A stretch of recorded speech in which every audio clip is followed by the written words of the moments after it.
Hello दोस्तों, स्वागत है आपका हमारे चैनल ओम साइंस फ्यूचर पॉइंट पर। दोस्तों, मैथ के अंतर्गत हम चाल, समय और दूरी को आप लोगों को पढ़ा रहे हैं और जिसमें टॉपिक जो चल रहा है इस समय वो चल रहा है रेलगाड़ी पे संबंधित प्रश्नों का। और हमने कल के लेक्चर में इसका दो टाइप हमने बताया था। आज इसके अंतर्गत हम इसके दो टाइप और बताएंगे। बस हमारे कहने का तात्पर्य ये है कि चाल, समय, दूरी के अंतर्गत जो रेलगाड़ी से संबंधित प्रश्न आते हैं उसमें कुल 4 टाइप होते हैं। अगर आपने इन 4 टाइप को पढ़ लिया तो फिर किसी भी एग्जाम में आप बैठ जाइए, इससे संबंधित प्रश्नों को आप इजीली सॉल्व कर पाएंगे। तो दो टाइप में हमने बताया था कल के डेट में कि जब रेलगाड़ी किसी व्यक्ति, वस्तु या किसी पेड़ को पार करे, अर्थात जिसकी मोटाई नगण्य हो। और दूसरी कंडीशन हमने बताई थी कि जब रेलगाड़ी किसी प्लेटफॉर्म को, किसी पुल को पार करे या किसी खड़ी ट्रेन को पार करे तो उस समय हम उनके प्रश्नों को कैसे सॉल्व करेंगे। आज इसी के अंतर्गत हमारा टाइप 3 है। और टाइप 3 क्या है? जब गतिमान ट्रेन अर्थात चलती हुई ट्रेन होगी जो क्या करेगी, दो विभिन्न ऑब्जेक्ट को या दो विभिन्न वस्तुओं को पार करेगी। अब दो विभिन्न ऑब्जेक्ट में क्या होगा वो हम आपको प्रश्नों के माध्यम से बताएंगे दोस्तों। तो चलिए देखिए, हमने यहाँ पर एक प्रश्न लिया कि कह रहा है कि 30 किलोमीटर प्रति घंटा की चाल से चलती हुई एक ट्रेन को 24 सेकंड में एक रेलवे प्लेटफॉर्म को पार करती है। अर्थात 30 किलोमीटर प्रति घंटा की चाल से एक रेलगाड़ी है, एक ट्रेन है जो चल रही है, अर्थात जिसकी स्पीड क्या है, 30 किलोमीटर प्रति घंटा है और वो किसी प्लेटफॉर्म को 24 सेकंड में पार कर देती है। ठीक है। तथा 15 सेकंड में एक 6 किलोमीटर प्रति घंटा की चाल से दौड़ते हुए व्यक्ति को, अर्थात उसी दिशा में, जिस दिशा में रेलगाड़ी जा रही है उसी दिशा में दौड़ता हुआ एक व्यक्ति है जिसको वो जो है 15 सेकंड में रेलगाड़ी पार कर जाती है। तो ऐसे कंडीशन में यहां से हमसे दो चीजें पूछा जा सकता है। पहले कंडीशन पे हमसे पूछा जा सकता है कि बताइए कि प्लेटफॉर्म की लंबाई क्या होगी, तथा दूसरे कंडीशन में हमसे पूछी जा सकती है कि ट्रेन की लंबाई क्या होगी। तो दोस्तों, ऐसे प्रश्नों को हम सॉल्व करेंगे। देखिए, हम आपको सबसे पहले यहाँ पर ये बता दें कि इन प्रश्न में देखिए क्या है, दो शर्त है, दो स्थितियां हैं। एक स्थिति क्या है कि चलती हुई ट्रेन प्लेटफॉर्म को पार कर रही है और दूसरी स्थिति क्या है कि चलती हुई ट्रेन उसी दिशा में गतिमान किसी व्यक्ति को भी पार कर रही है। तो इसके जो लगाने का लेंथ होगा वो थोड़ा सा जो है लंबा हो सकता है, लेकिन इसको जो है अगर आप समझ जाएंगे तो समय बहुत कम लगेगा। ठीक है। तो चलिए सबसे पहले हम प्रश्न को लगाने का तरीका आपको बताते हैं। अब देखिए यहाँ पर क्या है, हमें प्लेटफॉर्म की लंबाई ज्ञात करनी है और हमें ट्रेन की भी लंबाई नहीं पता है। तो मान लीजिए यहाँ पर, मानिए कि माना जो ट्रेन है, ट्रेन की जो लंबाई है वो यल है और तथा प्लेटफॉर्म की लंबाई को मान लीजिए, माना इसकी जो लंबाई होगी प्लेटफॉर्म की, उसे आप मान लीजिए कि प्लेटफॉर्म की लंबाई p है। ठीक है। अर्थात जब ट्रेन, हमने कल के कंडीशन बताया था कि जब ट्रेन किसी प्लेटफॉर्म को पार करेगा तो उस समय ट्रेन द्वारा तय की गई कुल दूरी ट्रेन की लंबाई प्लस प्लेटफॉर्म की लंबाई के बराबर होगा। अर्थात यहां पर अगर हम स्थिति नंबर 1 की चर्चा करें, अर्थात स्थिति नंबर 1 हमारा क्या होगा कि जब ट्रेन प्लेटफॉर्म को पार कर रहा है इस समय ट्रेन द्वारा तय की गई कुल दूरी, ट्रेन द्वारा तय की गई कुल दूरी, तो ट्रेन द्वारा तय की गई कुल दूरी क्या होगी? क्या हमने बताया कि ट्रेन की लंबाई प्लस प्लेटफॉर्म की लंबाई के बराबर होगी। अर्थात ट्रेन की लंबाई यल है तथा प्लेटफॉर्म की लंबाई p है, अर्थात ट्रेन द्वारा तय की गई कुल दूरी यल प्लस p के बराबर होगी। दूसरे कंडीशन पे अगर हम बात करें तो ट्रेन की चाल क्या है, तो ट्रेन की चाल देखिए यहाँ पर दिया गया है 30 किलोमीटर प्रति घंटा, तो वो हो जाएगा हमारा 30 किलोमीटर प्रति घंटा। इसके बाद देखिए समय, कितने समय में वो प्लेटफॉर्म को पार कर रही है, तो यहां पर दिया गया है 24 सेकंड। समय आ गया हमारा 24 सेकंड। अब भैया यहां पर देखिए, आपको चाल बराबर पता है, चाल बराबर क्या होता है, दूरी बटा समय। ठीक, दूरी बटा समय। अब देखिए यहाँ पर एक चीज हम आपको और बता दें कि जैसे ट्रेन की लंबाई या प्लेटफॉर्म की लंबाई कोई बहुत बड़ी दूरी तो है नहीं, इसलिए ट्रेन की लंबाई या प्लेटफॉर्म की लंबाई हमेशा किस में होगा, मीटर में होगा। इसीलिए ट्रेन की जो चाल होगी किलोमीटर प्रति घंटा में है, उसे हम बदल लेंगे किसमें, मीटर पर सेकंड में। और मीटर पर सेकंड में बदलने के लिए हमने लेक्चर नंबर 1 में बताया था कि आप क्या करेंगे, किसी दी गई संख्या यदि में क्या करेंगे, 5/18 से आप कर दीजिएगा गुणा।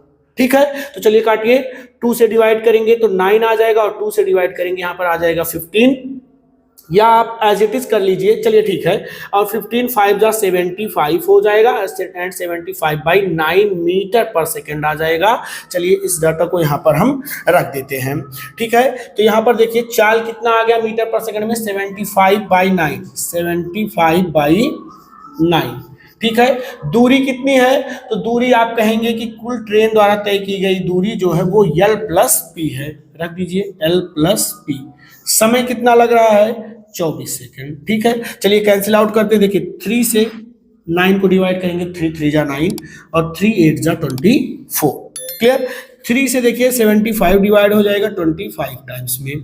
ठीक है, और यहाँ से देखिए 8 यहाँ पर डिवाइड कर रहा है, तो इधर जाके 25 के साथ मल्टीप्लाई करेगा, तो 25 8 जा हो जाएगा 200, अर्थात L + P हो जाएगा 25 × 8, दिस इज इक्वल टू 200। अर्थात हम ये कह सकते हैं कि ट्रेन की लंबाई और प्लस प्लेटफॉर्म की लंबाई किसके बराबर होगी, 200 मीटर के बराबर होगी। लेकिन हमसे यहाँ पर सिर्फ प्लेटफॉर्म की लंबाई पूछी जा रही है, तो प्लेटफॉर्म की सिर्फ अगर हमें लंबाई निकालनी है, तो अगर हमें ट्रेन की लंबाई पता चल जाए तो हम प्लेटफॉर्म की लंबाई को निकाल देंगे। ठीक है, अब देखिए दूसरी स्थिति की बात करते हैं हम यहाँ पर, स्थिति नंबर 2। स्थिति नंबर 2 यहाँ पर क्या है, इस स्थिति में अब क्या कर रहा है, हमारा ट्रेन जो है वो सेम उसी दिशा में चलती हुई किसी व्यक्ति को पार कर रहा है। अर्थात ट्रेन की चाल जो थी वो यहाँ पर देखिए ट्रेन है जिसकी चाल है 30 किलोमीटर प्रति घंटा, और यहाँ पर उसी दिशा में दौड़ता हुआ एक व्यक्ति है जिसकी चाल है 6 किलोमीटर प्रति घंटा। अब समान दिशा में दोनों दौड़ रहे हैं, मतलब कि ट्रेन क्या कर रहा है कि व्यक्ति का पीछा कर रहा है, तो ट्रेन व्यक्ति को पार कर रहा है। ऐसे कंडीशन में ट्रेन द्वारा तय की गई कुल दूरी ट्रेन की लंबाई के ही बराबर होगी। ठीक है, तो यहाँ पर देखिए अगर हम सापेक्ष चाल की बात करें, तो हमने आपको बताया कि यदि दोनों समान दिशा में जा रहे हैं तो ऐसे कंडीशन में सापेक्ष चाल जो होता है वो दोनों की चाल के अंतर के बराबर होता है। अर्थात 30 में से हम 6 निकाल देंगे तो सापेक्ष चाल निकल के भैया आ जाएगा हमारा 24 किलोमीटर प्रति घंटा। अब फिर वहीं पर बात है यहाँ पर कि ट्रेन की जो लंबाई होगी वो मीटर में होगी, तो हम किलोमीटर प्रति घंटा को मीटर पर सेकंड में बदलने के लिए 5/18 से यहाँ पर कर लेंगे मल्टीप्लाई। ठीक है, यहाँ से देखिए 2 9 जा 18 और 2 से डिवाइड करेंगे तो आ जाएगा 12, एंड 12 5 जा 60 डिवाइड बाई 9, और अभी भी देखिए कैंसिल हो जाएगा, 3 3 जा 9 और 3 से डिवाइड करेंगे तो आ जाएगा 20, मीन्स टोटली आ जाएगा 20/3 मीटर पर सेकंड। ये क्या आ गया, ये सापेक्ष चाल आ गया, किसमें निकलकर, मीटर पर सेकंड में। अब जब ट्रेन व्यक्ति को पार करेगा तो ऐसे कंडीशन में केस नंबर 1 जो कि हमने कल बताया था, तो ऐसे कंडीशन में हमने बताया था कि जब ट्रेन किसी व्यक्ति को पार करता है तो उस समय ट्रेन द्वारा तय की गई कुल दूरी ट्रेन की लंबाई के बराबर होती है। अर्थात यहाँ पर अगर हम बात करें कि ट्रेन की द्वारा तय की गई दूरी, ट्रेन द्वारा तय की गई दूरी, तो वो किसके बराबर होगा, वो बराबर होगा ट्रेन की लंबाई के। और भैया ट्रेन की लंबाई कितना माने हैं हम, यल माने हैं, अर्थात ट्रेन की लंबाई हो जाएगी यल। अब यहाँ से हम दूसरी स्थिति में व्यक्ति और हमने ट्रेन की चाल पे भी के माध्यम से हमने सापेक्ष चाल को निकाल दिया। अर्थात यहाँ पर जो सापेक्ष चाल या चाल निकल कर आया वो आया 20/3 मीटर पर सेकेंड। अब देखिए कि उस दौड़ते हुए व्यक्ति को जो 6 किलोमीटर प्रति घंटा की चाल से दौड़ रहा था उसको ट्रेन 15 सेकेंड में पार कर रहा था। अर्थात यहाँ पर हमें समय भी दिया गया है, कितना है, 15 सेकेंड। तो हमें यहाँ पर निकाल देंगे हम लंबाई, ट्रेन की लंबाई निकाल लेंगे आराम से, लेकिन हम फार्मूला कौन सा लगाएंगे, चाल बराबर दूरी बटा समय। और देखिए चाल कितना है, 20/3 मीटर पर सेकेंड। दूरी हमारा यल है और समय हमारा है 15। देखिए 3 1 जा 3, 3 5 जा 15 और 5 देखिए यहाँ पर डिवाइड कर रहा है तो 20 के साथ जाकर मल्टीप्लाई करेगा, अर्थात यल का मान निकल के आ जाएगा 20 × 5, this is equal to 100 metre. अर्थात कि भैया यहाँ पर हमें पता चल गया कि ट्रेन की लंबाई क्या है, तो ट्रेन की लंबाई है 100 मीटर। अब हमें निकालना है प्लेटफॉर्म की लंबाई। तो देखिए यल प्लस पी बराबर कितना आया था, 200 आया था और यल का मान निकल के आ गया 100, अर्थात 100 प्लस पी बराबर हो जाएगा 200, तो पी बराबर हो जाएगा 200 minus 100 and this is equal to आ जाएगा 100 मीटर।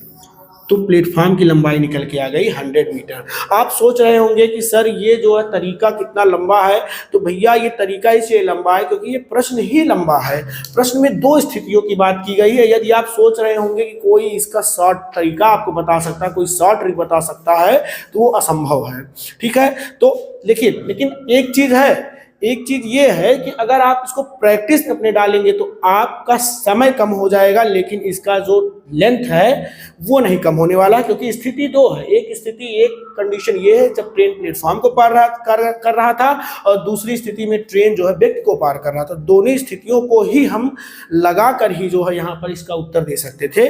तो दोस्तों आप इसे अगर प्रैक्टिस में डालेंगे तो आपका समय कम लगेगा। चलिए अगले प्रश्न पर चलते हैं। तो चलिए दोस्तों केस नंबर 4 इसमें जो है वो बहुत ही महत्वपूर्ण है और चारों केसेस महत्वपूर्ण है। तो देखिए चौथा केस है क्या, जब दोनों ट्रेन बिंदु x और y से एक दूसरे की ओर एक ही समय पर चलना प्रारंभ करती है। सबसे पहले समझ लीजिए, देखिए एक बिंदु x है और एक बिंदु y है। ऐसे मान लीजिए कि 2 प्लेटफॉर्म है, ठीक है, एक प्लेटफॉर्म x है और एक प्लेटफॉर्म y है और दोनों ट्रेन एक दूसरे की तरफ चलना प्रारंभ करती हैं। ट्रेन ए प्लेटफॉर्म x से चलना प्रारंभ करता है तथा ट्रेन बी प्लेटफॉर्म y से चलना प्रारंभ करता है, लेकिन दोनों एक दूसरे की तरफ आ रहे हैं। ठीक है, तो वही हमने कहा कि जब दोनों ट्रेन बिंदु x और y से एक दूसरे की ओर, इस पर फोकस करिएगा, एक दूसरे की तरफ जो है एक ही समय पर चलना प्रारंभ करती हैं और एक दूसरे को पार करने के बाद वे, जैसे कि ये ट्रेन भाई इधर जा रही है, वो ट्रेन इधर से आ रही है, तो एक कंडीशन तो आएगा ही कि जब दोनों ट्रेन एक दूसरे को पार कर जाएंगी। ठीक है, उसके बाद क्या होता है, और एक दूसरे को पार करने के बाद P और Q सेकंड के बाद मतलब पार करने के बाद, ठीक है, क्या होता है कि Q सेकंड बाद ट्रेन B बिंदु x मतलब प्लेटफॉर्म x पर पहुंच जाता है और P सेकंड बाद ट्रेन A जो है वो प्लेटफॉर्म y पर पहुंच जाता है। ठीक है, आई होप आप लोगों को समझ में आ गया होगा कि इस केस के अंतर्गत प्रश्न कैसे पूछा जाएगा। ठीक है, तो चलिए हम यहां से आपको अब पूछा जाएगा क्या आपसे, तब ऐसे कंडीशन में हमसे पूछा जाएगा ट्रेन ए की चाल। तो यहां से एक फार्मूला जनरेट होता है, बस उसी फार्मूले पे ही प्रश्न पूछे जाएंगे। ट्रेन ए की चाल, यहां पर ए है, थोड़ा सा सही कर देते, ट्रेन ए की चाल बटे ट्रेन बी की चाल बराबर होगा क्या, अंडर रूट, ऊपर नीचे दोनों जगह वर्गमूल का जो है साइन लगा होगा। अब देखिए याद करने का तरीका हम आपको बताएं, ट्रेन एक जो पार कर रहा था कितने सेकंड में पार कर रहा था P, और ट्रेन B कितने सेकंड में पार कर रहा था Q। तो यहाँ पर रिवर्स हो जाएगा, उल्टा हो जाएगा, मतलब ट्रेन A के साथ Q हो जाएगा मतलब ऊपर की तरफ, और ट्रेन B के साथ P हो जाएगा, अर्थात यहाँ पर हम रखेंगे Q और नीचे रखेंगे P। ठीक है, तब यहाँ से इस तरीके से आप इस फार्मूले को यूज करेंगे और जो भी आपसे पूछा जाएगा उसको आप फाइंड कर लेंगे। अब जैसे देखिए यहाँ पर कितने डाटा हैं, 1 2 3 4। अब चारों डाटा में से आपको 3 गिवन होगा और एक अननोन होगा, आप उसको इजिली फाइंड कर लेंगे। तो चलिए अब पहले हम क्या करते हैं, केस 4 पर आपको एक प्रश्न बताते हैं और उसको किस तरीके से सॉल्व किया जाएगा उसको भी हम आपको जो है बताएंगे इस फार्मूले के माध्यम से। तो चलिए दोस्तों, केस नंबर 4 पर आधारित जो हमने प्रश्न ले लिया है वो बहुत ही अच्छा है। चलिए देखिए, इसमें बताते हैं कैसे इसको आप फॉर्मूले पे सॉल्व करेंगे, लेकिन इसके लिए आपको समझना जरूरी है। दो रेलगाड़ियां एक्स और वाई, दो स्टेशनों ए और बी, मतलब ये स्टेशन है ए और बी, एक दूसरे की ओर चलना प्रारंभ करती हैं। तो फिगर पहले बना देते हैं तो उससे ज्यादा आपको समझ में आएगा। ये मान लीजिए स्टेशन ए है और ये आपका स्टेशन बी है, ठीक है, स्टेशन ए और स्टेशन बी।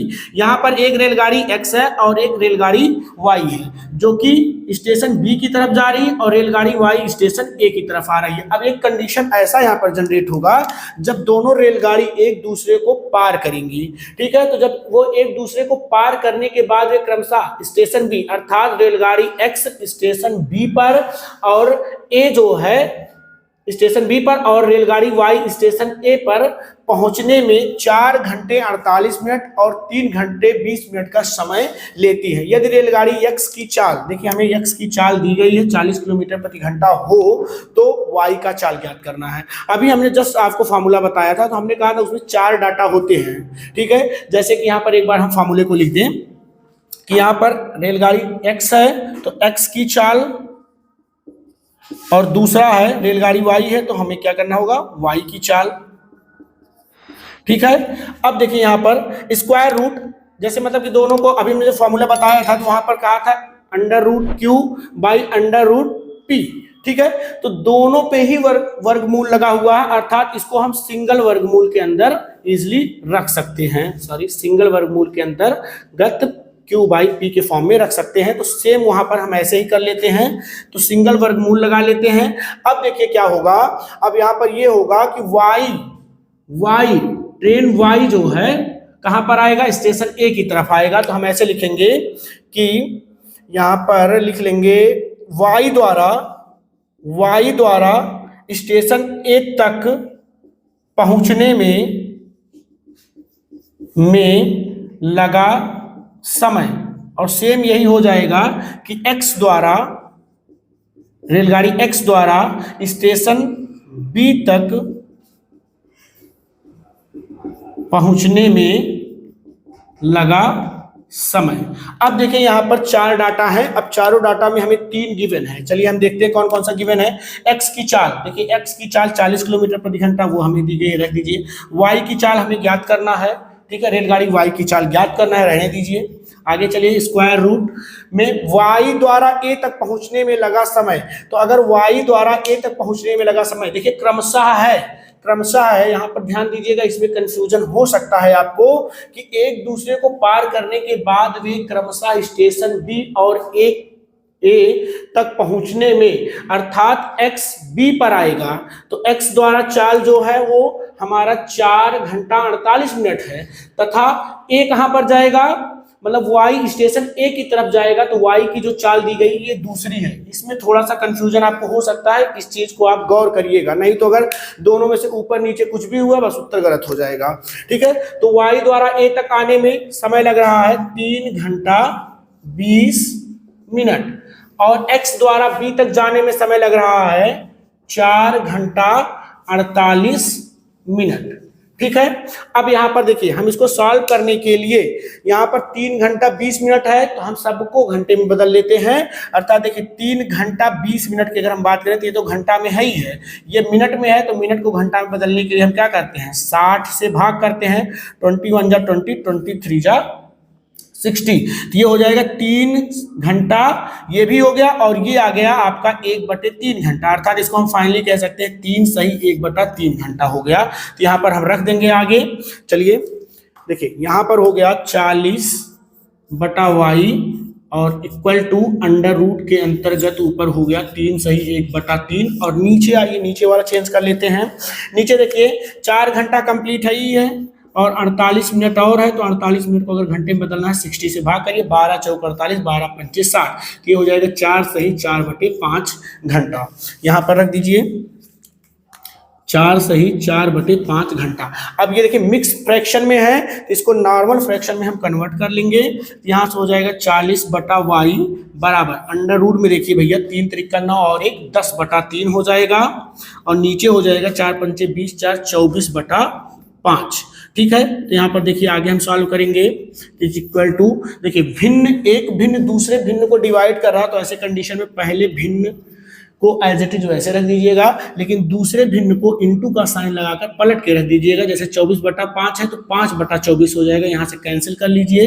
देखिए 2 से काटिए, 2 पंचे 10, 2 से काटेंगे आ जाएगा 12, आगे हो जाएगा हमारा पंचम 25 और 12 24 बाकी 36, अर्थात ये हो जाएगा 40/y। अब देखिए 25 का वर्गमूल और 36 का वर्गमूल निकालना आप जानते हैं, तो 25 का वर्गमूल हो जाएगा 5 और 36 का वर्गमूल हो जाएगा 6।